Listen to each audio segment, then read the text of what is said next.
आज हम सुनेंगे चावल के एक दाने की कहानी।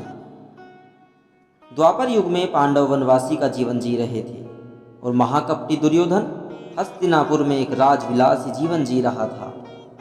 एक दिन महर्षि दुर्वासा अपने शिष्यों के साथ हस्तिनापुर अतिथि बनकर पधारे थे।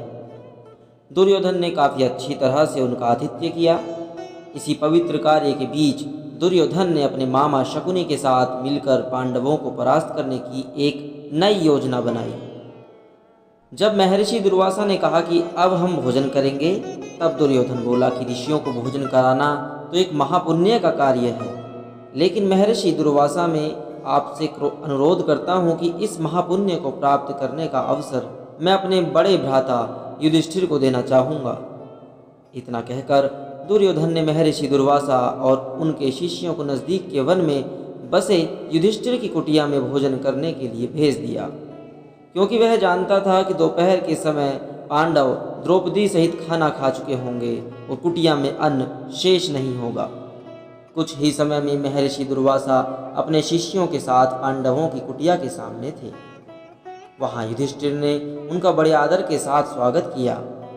महर्षि दुर्वासा ने युधिष्ठिर को दुर्योधन के साथ हुआ अपना वार्तालाप बता दिया और कहा कि मैं और मेरे शिष्य स्नान के पश्चात भोजन ग्रहण करेंगे।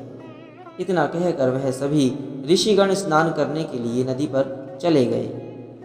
धर्मराज युधिष्ठिर ने जब यह बात द्रौपदी को जाकर बताई तो द्रौपदी ने कहा, इस वक्त तो हमारे पास कुछ भी भोजन शेष नहीं है। द्रौपदी का दिल यह सोचकर घबराने लगा, अगर ऋषियों को भोजन नहीं कराया तो उन्हें महर्षि दुर्वासा के क्रोध और शाप का पात्र बनना पड़ेगा। उस कठिन घड़ी में द्रौपदी अपने मित्र सखा कृष्ण को याद करने लगी। उसी वक्त लीलाधर कृष्ण ने द्रौपदी की कुटिया के अंदर प्रवेश किया। उन्हें देखते ही द्रौपदी उनके पास दौड़ती हुई गई और उन्हें अभिवादन करके अपनी समस्या बताने लगी।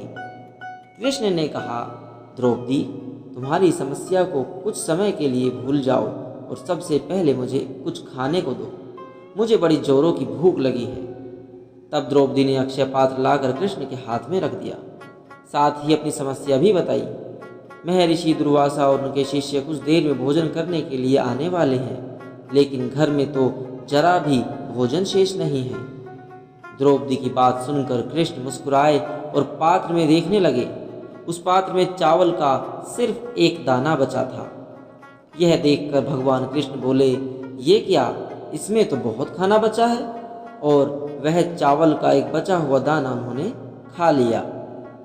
इधर कृष्ण के चावल का वह दाना खाते ही उधर स्नान करके नदी से बाहर निकले महर्षि दुर्वासा और उनके शिष्यों का पेट भर गया और उन्हें डकारें आने लगी और वह युधिष्ठिर की कुटिया की ओर जाने की बजाय अपनी यात्रा के लिए प्रस्थान कर गए।